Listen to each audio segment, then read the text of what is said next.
在《速度与激情》中，我做很多采访，很多，所以在一个采访，我有一个错误，所有人问我，如果我可以用中文，呃速度与激情就人给我很多资讯 information，所以很多采访，很多 information，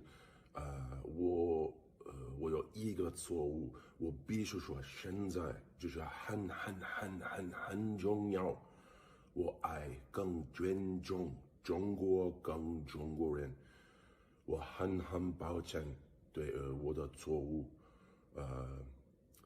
对不起，我很抱歉，你必须了解，我很爱、很尊重中国跟中国人，不好意思，再见。John Cena there groveling to the Chinese because he dared to call Taiwan a country, and the Chinese don't like that.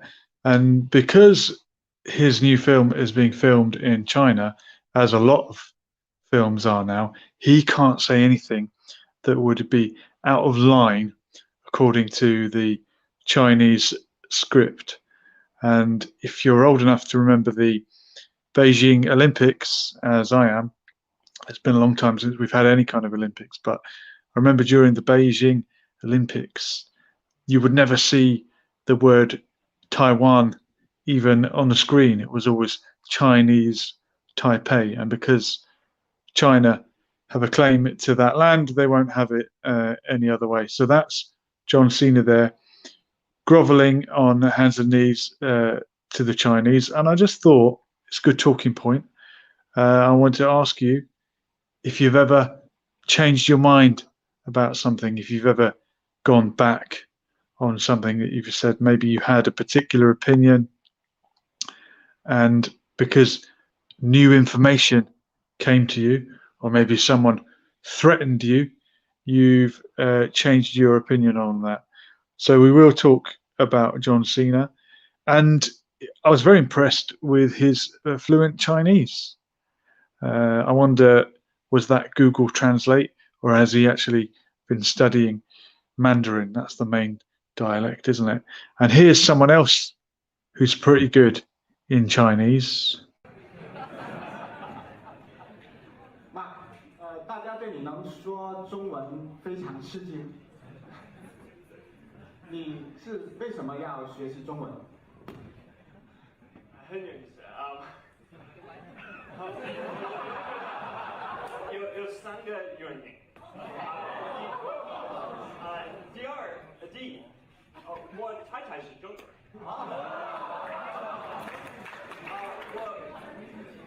他家说中文和他的奶奶。Good old Mark Zuckerberg there. He would appear to be fluent in Chinese. Maybe Chinese is the future. They've definitely got the numbers. But who else has been changing their mind recently? Well, remember when Bernie Sanders, I wonder what he thinks of China. Probably in favour, isn't he? He used to talk like this. The devastation in Gaza is unconscionable. We must urge an immediate ceasefire. The killing of Palestinians and Israelis must end. We must also take a hard look at nearly $4 billion a year in military aid. It's illegal for US aid to support human rights violations. So people used to hold up Bernie Sanders as some kind of example of one of the very few people in America championing the Palestinian cause. But if you look carefully what he says there, the killing of Palestinians and Israelis must end. So he's kind of being even-handed, isn't he? He's saying it's a war between two sides. But recently, given everything that's happened over the past few weeks, and if you've been watching this channel, you'll know that we've been covering it, he is now kind of backtracking and saying that, well, you have to be careful. We can't criticize too strongly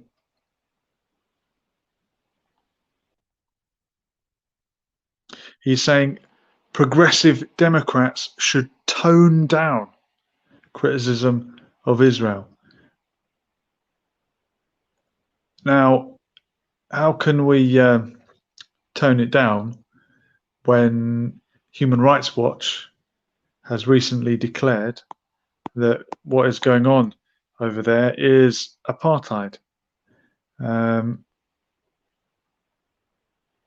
would have thought that's something you would criticize heavily. Even the people that were guilty of apartheid in South Africa, there's FWD Klerk. In 1997, a good few years after apartheid had collapsed, there he was apologizing. Someone else who changed their mind, changed their opinion. I wonder if, given what's going on in the Holy Land, given what Human Rights Watch have recently concluded, and Beit Selam have also agreed with, will there be apologies emerging from that country in 7 years from now? That would be amazing, wouldn't it? Can you imagine? Mark Ruffalo, he has changed his mind. He is apologizing for anti-Israel posts because it's not accurate, it's inflammatory. Now, I want to know what made him change his mind. It's like when the science changes, and you know we have to follow the science. Normally there'll be like a new study or something, a new evidence will emerge.